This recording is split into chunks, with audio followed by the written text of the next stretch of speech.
Everybody. My name is Kimo Ayun. I am the Associate Dean of the College of Arts and Letters, and being part of Elaine's class, I was lucky enough to be able to say words and kind of kick off this session. We're glad you're all here. This is the third annual U-Nite, and it's a great opportunity for the college and for each of our individual departments to work in collaboration with Crocker to show all the great things that our faculty and students are doing. If you've been outside, you'll notice that the event's taking place all over. And if you look at the program, you'll see there's opportunity to see music, listen to poetry, watch dance. I mean, there's something for everyone, so it doesn't matter what you like, you'll be able to get it here. If you're looking for a way to get involved, outside in Freedman Court, which is after you walk out to the right here, they have different opportunities for you to get connected. You can become involved in celebrating Bike Month in May. You can also become a Crocker member, and there's also the Festival of the Arts, which this is kicking off today, that you might get involved with Sac State. So our first speaker today right now is Elaine Gale. Elaine Gale, like I said, is a former colleague of mine and faculty member, associate professor in the Department of Communications and Journalism. She's also a writer, artist, award-winning journalist. She was a religion reporter for the Los Angeles Times, advice columnist, and pop culture reporter for the Star Tribune in Minneapolis. She worked for the Boston Phoenix, Putney Reader, and Arizona Daily Star. She writes for national magazines and is all over the place. And so with that, I would like to ask Elaine to come up here.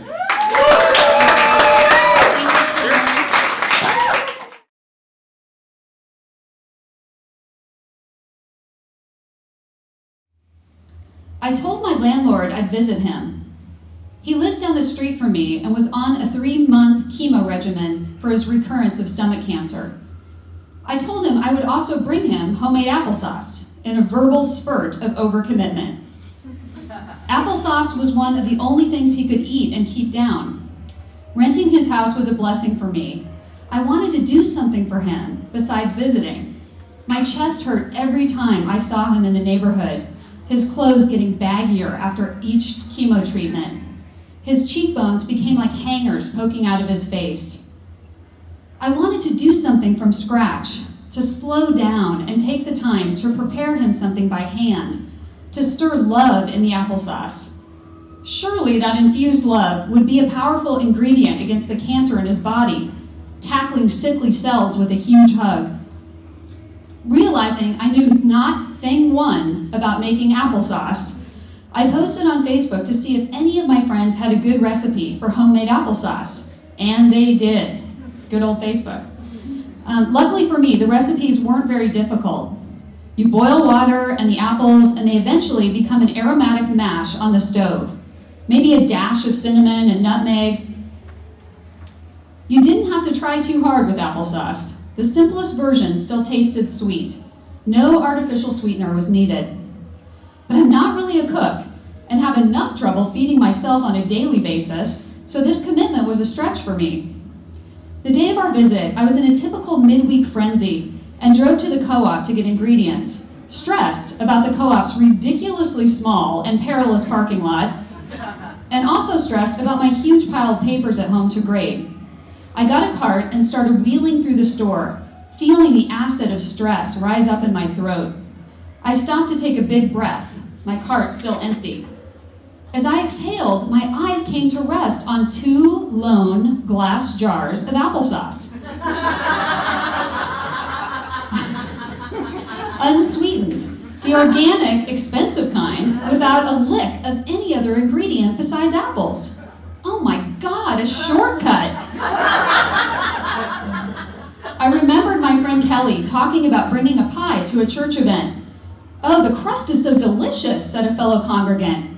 Well, it was store-bought, she said back. Later, she was bothered by her quick deflection of the compliment. Why does it matter if it was store-bought? You just say thank you. She realized later she was constantly coming up with excuses and adjustments when people acknowledged her. Store-bought or homemade, the pie was sweet, the crust was delicious.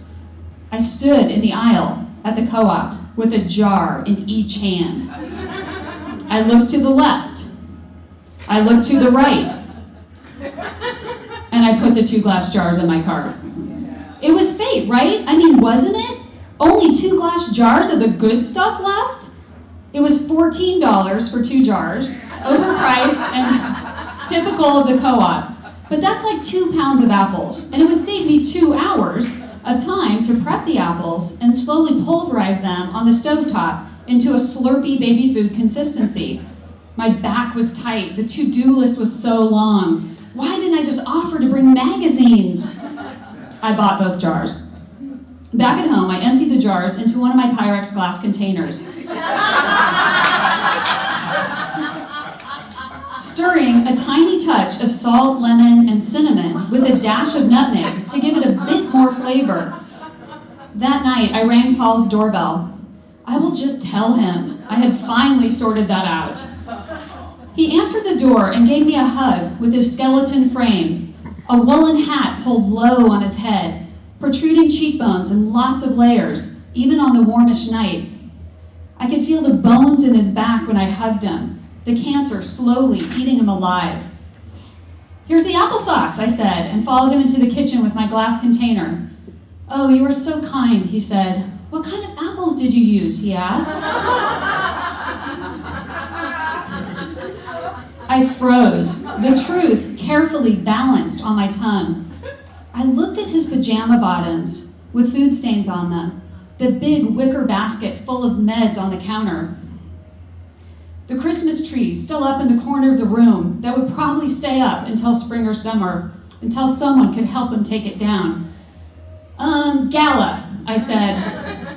Smelling faintly of nutmeg and cinnamon, the lie jumped in front of the truth and pushed it aside. "Yep," I said, 2 pounds of Gala apples. That's that.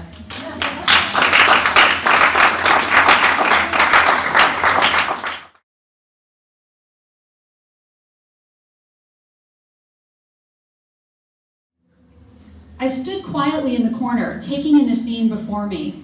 Another baby shower. I had been to 7 in the last year. Every single woman in my 8-member book club had gotten pregnant since I joined 3 years ago, except me. Wasn't pregnancy supposed to be contagious? If you wanted to get knocked up, just hang out at the park midday or go to a prenatal yoga class, right? Jennifer was hosting the shower, which made it much more comfortable for me in her warm, quirky modern house with its deep shag rugs and bright colors like lime and turquoise. The other book club members, all 7 of them, chatted about the minutiae of motherhood, diapers, strollers, burping, while outlining stencils of monkeys, bears, baby rattles, and cutting reverse images out of the contact paper. I could feel an occasional extra glance, a lingering look on me as I quietly listened and glopped green paint over the grasshopper stencil on a plain white onesie. "Elaine, that looks awesome," said Marnie with unwarranted enthusiasm. It felt too complimentary, like the cheer wasn't aimed at my subpar onesie. Our baby would have been 2 months right now, I thought to myself, taking another blank onesie and reverse stenciling a single curling sprout rising from a clump of brown dirt. 2 years ago, I'd happily announced to anyone and everyone that we were trying to get pregnant. Indiscriminate, I loved talking about this new adventure that Rock and I were embarking on. I figured talking about it wasn't a secret, right? Would help it happen. Later, I rued my openness. Everyone was now in on my business, on what should have been a more private shame.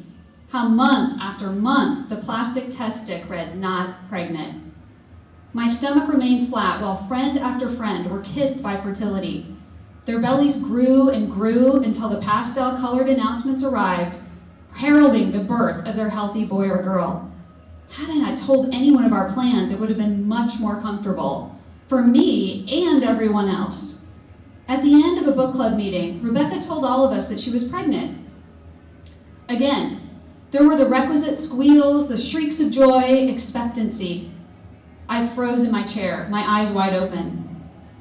"That's so great, Rebecca," I said, pasting a smile on my face, becoming a reverse stencil of myself. On the way out, she leaned in close to me for an awkward side hug, giving me a look with genuine concern tinged with pity. "Are you okay?" she said, still holding onto my arm. "Of course," I lied. "I'm fine," I said too loudly, and got into my car and drove away.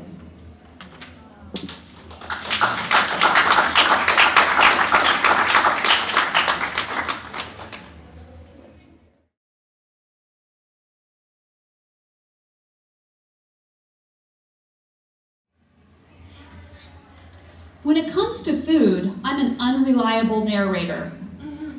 Here's what that sounds like. My husband, honey, where did all the kettle corn go? Me, huh? What are you talking about? What kettle corn? My husband, well, there was a full bag in the top shelf of the cupboard Monday. I can't find it. Me, silently, oh yes, I remember. I just couldn't reach it, but the stool sure helped. My dear height, weight, appropriate husband, thinking that placing non-nutritious snacks on the highest shelf of our kitchen would keep them away from me? Sweet rock.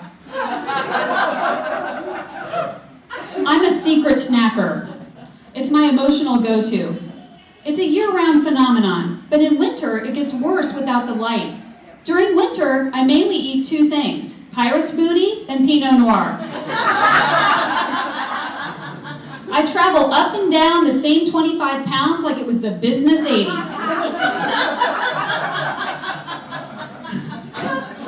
So last year, I hired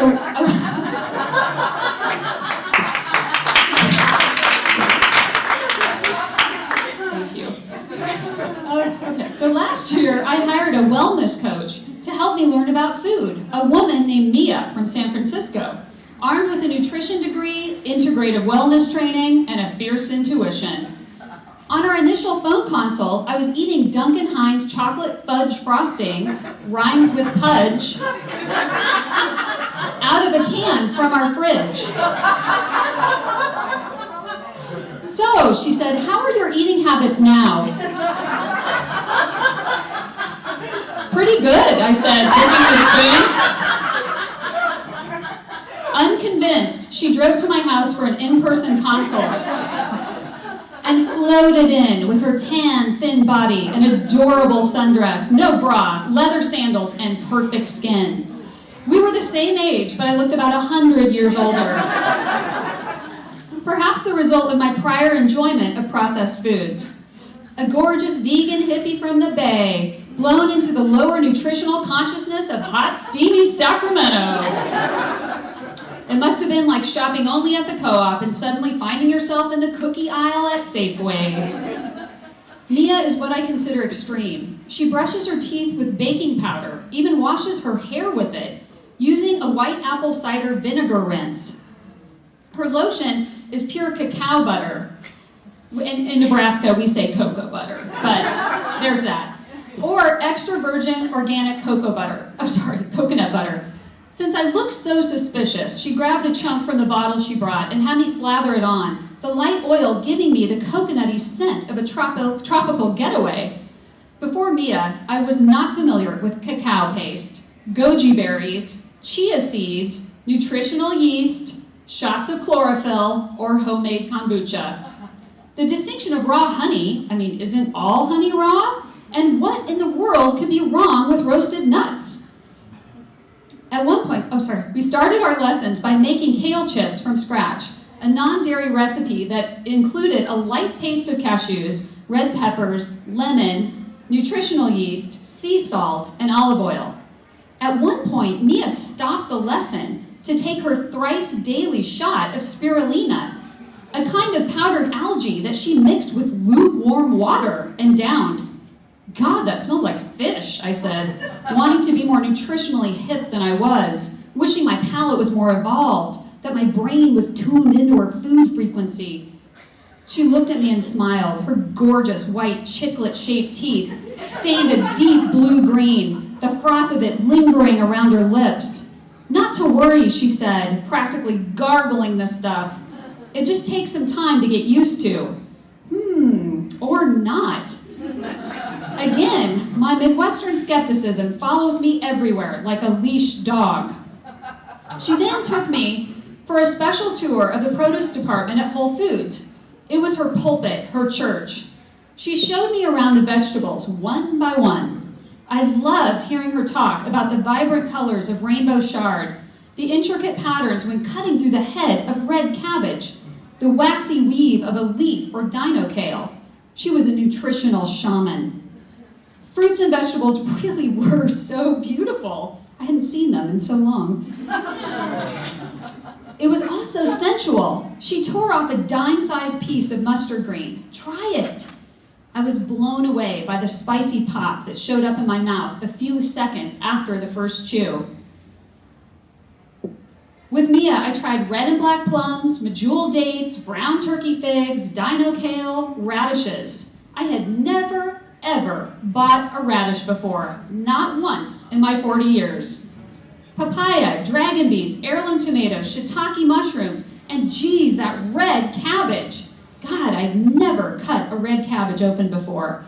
The color, the symmetrical cross-sections, the patterns, the squiggles, the lines. It was glorious. Fresh foods became friends instead of intimidating foreigners. Before Mia, if a friend started recalling a simple recipe to me, it did not go well. So, just take and cut a mango, they'd casually say. Wait, how the fuck do you cut a mango? I'd think. Already lost and ruining my ignorance. Now I know to just check YouTube. Since then, those visits with Mia, what can I say? Sugar is sneaky. You break up for good, but it saves your phone number and calls you again 6 months later. I still buy a bag of Pirate's Booty from time to time, like yesterday, and a gluten-free almond raspberry muffin from Sugar Plum Bakery occasionally slips through the front gate. I still haven't gone for that daily gargle of spirulina, but the training with Mia has made a difference. I've weaned off her expertise and am learning to trust my inner authority and the wisdom of my body. I'm not always grasping for food when I'm uncomfortable or scared. And I feel really good. This was not a completely inside job. Besides Mia, my husband has supported me every step of the way, doing way more than hiding dubious snacks on the top shelf. I remember when Mia was on Skype trying to coach me through opening a super healthy baby coconut. First, you shave back the top of the coconut, and then you take a knife and you feel around for a groove about 2 to 3 inches from the top of the coconut where there's a natural circular opening, like a built-in pop top. I actually thought this was like an urban myth, but it's actually true. I dug my knife in, but it kept slipping, coming perilously close to slicing my thumb off. It takes a damn big knife to saw back that hairy outer material. I sawed, cut, and prodded it. No luck. Rock came in the kitchen from the office. His primal, masculine antenna must have gone up. Wearing a determined look, he got his yellow DeWalt drill out of the garage. And friends, he went shirtless and caveman on me. With his drill, Rock got that damn baby coconut open. Baby, you're as beautiful as this coconut, he said, handing me a bendy straw as we sat on our back stoop. I took my first sip, drinking the fresh coconut water and the emotional nutrition from our connection. I know, I said, the self-love slicing through me, my emotional cross-section falling open, as complex and gorgeous as a red cabbage.